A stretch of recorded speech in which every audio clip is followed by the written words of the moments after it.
friends, welcome or welcome back to my channel. My name is Sasha. Today we are talking about a topic that feels a little bit awkward to discuss. I'll be totally honest. I already filmed this once and deleted it because I didn't enjoy the things I was saying.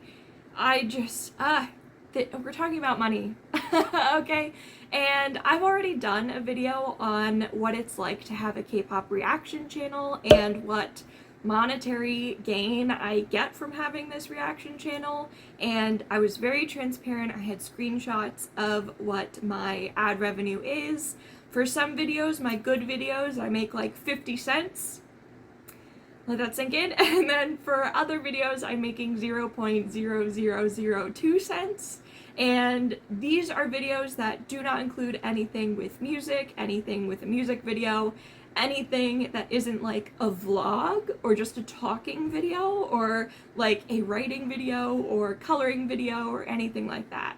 Those videos can be fully monetized, but everything else gets copyright claimed by the owners of that content. So back in 2024, things started changing pretty rapidly when it came to what videos on this channel were monetized. Going 17 is a series that from the beginning of me doing reactions to those, I had full monetization, which meant I was making all of the money off of the ads that would run on those videos. A few months before 17 made their enlistment announcement, I noticed every single Going 17 reaction I had got copyright claimed, and the money was now going directly to their company.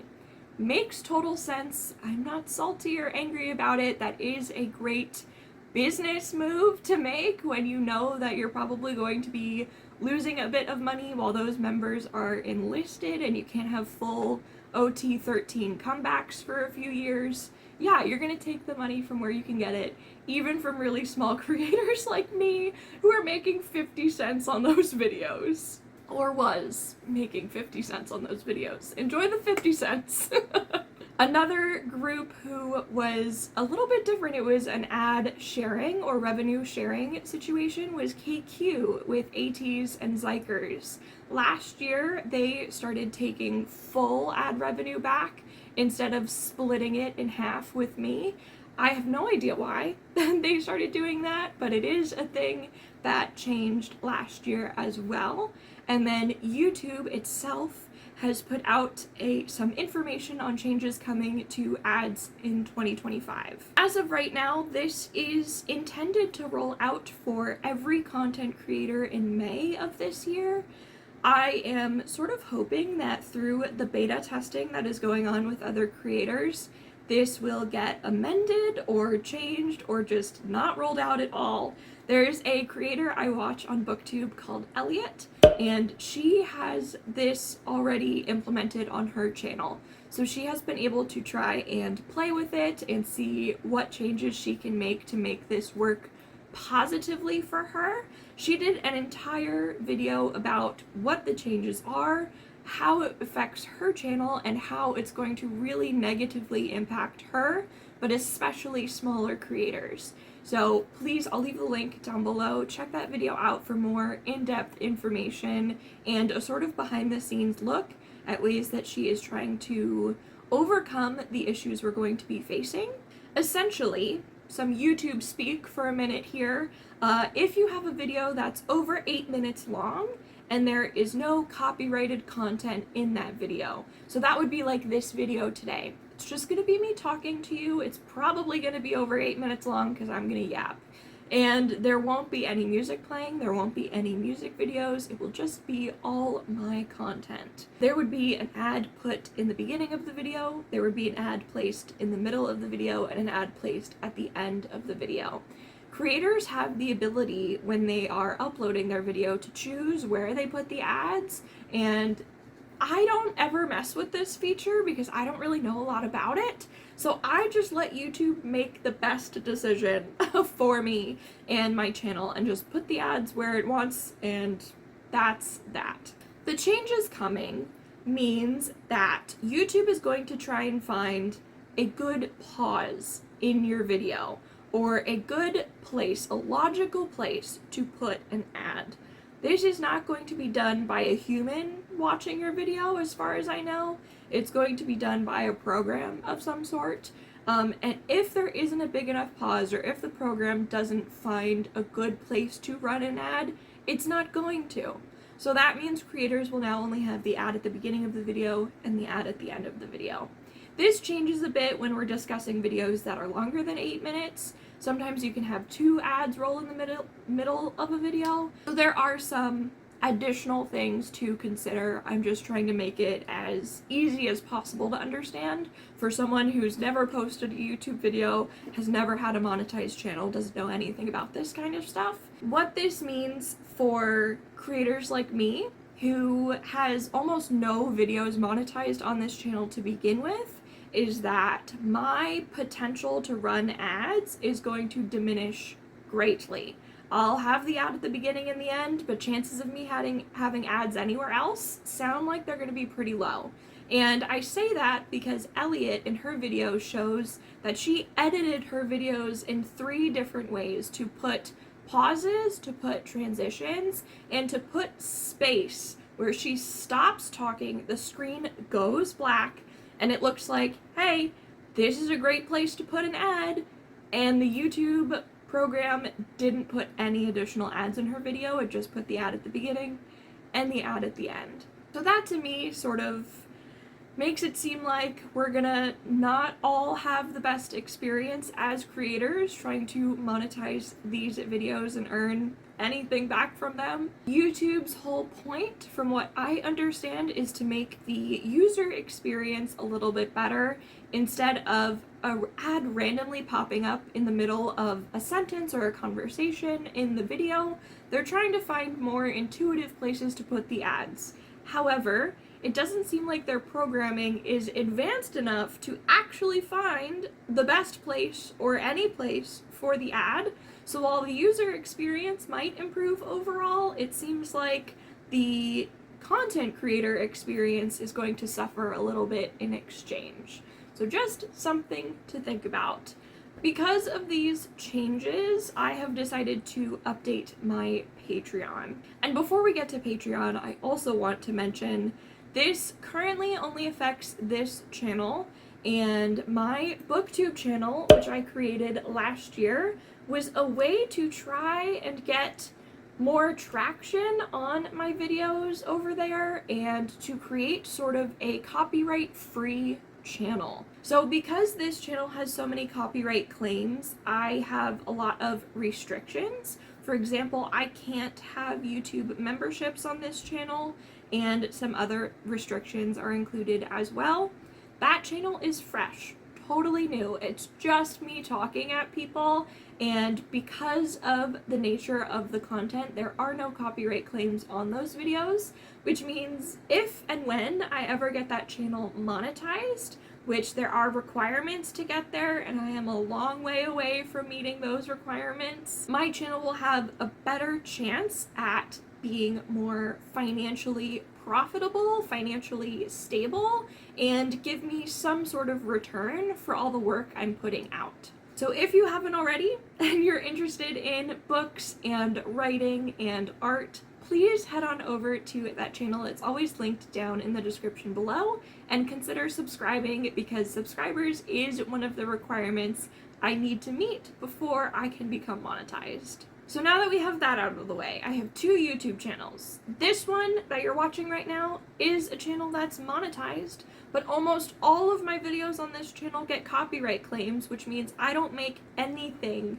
from those videos or the ads that run on them. The only videos on this channel that I make anything from are videos where it's just me talking to you. I have a second channel I'm trying to grow, and it's not monetized. It has not met those requirements, so these new YouTube changes won't affect that channel until it becomes monetized. Which brings us to the middle, to Patreon. Patreon is the one place where you can financially support me if you enjoy my content. If you want to do more than just give me a view, give me a subscription, do all of the free things you can over here on this platform to help me grow. Previously, I've had 3 tiers on that channel, where those tiers each get a monthly item mailed directly to them, and it's the Come Get Your Bias tier, Bookmarked and Busy, and I think Double Trouble is the other one I called it. So it's a $10, $10, and $20 tier. Those have remained the same. All of the perks, everything for those 3 tiers will not be changing. The only thing I've done is added a few more tiers that is more of a pay whatever you can, and no matter which tier you're able to afford, all of the perks are exactly the same. You're going to see my YouTube videos a few days before they come live here. You're going to get access to a private channel in my Discord server, and a bunch of other perks are listed down below over on Patreon if you go check out the memberships. So essentially, I'm going to continue doing what I'm doing here on YouTube. I'm going to continue trying to grow these channels, trying to create more monetizable content, which is sort of my last and final topic to discuss. And I'm also going to try and drive some traffic over to my Patreon for people who are really enjoying what I do as a chronically ill and disabled content creator who this is my job right now and I am not making any money from it. And I will not lie, I am struggling a lot. So the more things I can put on both of my channels to draw in new audiences and things that are fully monetizable, which means there's no copyright issues. I had a stroke of genius. Other people do this. I'm not the first person to think of it, but I thought of it for my own channel because it is sort of so far removed, at least from the K-pop channel, of what I'm doing already. I am going to do some podcast things on both this channel and my BookTube channel. The podcast is essentially me reading books out loud. It's gonna be audiobooks, okay? I frequently get comments about my voice and people just enjoying my voice, or people saying like, oh, I can't watch this video right now because your voice is lulling me to sleep, like it's so relaxing. I don't understand it because I hear myself internally and externally, so I don't hear it the way you hear it, but thank you to anyone who's ever said that to me. It also made me think, okay, well, I'm not a trained narrator. I just read out loud the way that I talk. So if you enjoy the way that I talk, hopefully you'll enjoy the way that I read books as well. So that's going to be a new addition to the channel, is going to be some audiobook narration podcasts. I've already recorded a few chapters of 2 different books. I'm going to be doing 1 book on this channel, 1 book on the other channel until we finish those books, and then we'll start new books. And by that point, if there's anyone watching them, we can start voting on what books you want me to read. The only caveat is I can only read things that are within the public domain. So that means really old stuff, okay? So the first book I picked is going to be Pride and Prejudice. The second book that I picked is Frankenstein. I haven't decided which channel is getting which one yet, I don't think. But it's, yeah, that's my new sort of additional focus. And the new thing you're going to see on this channel is going to be some audiobook narration podcasts.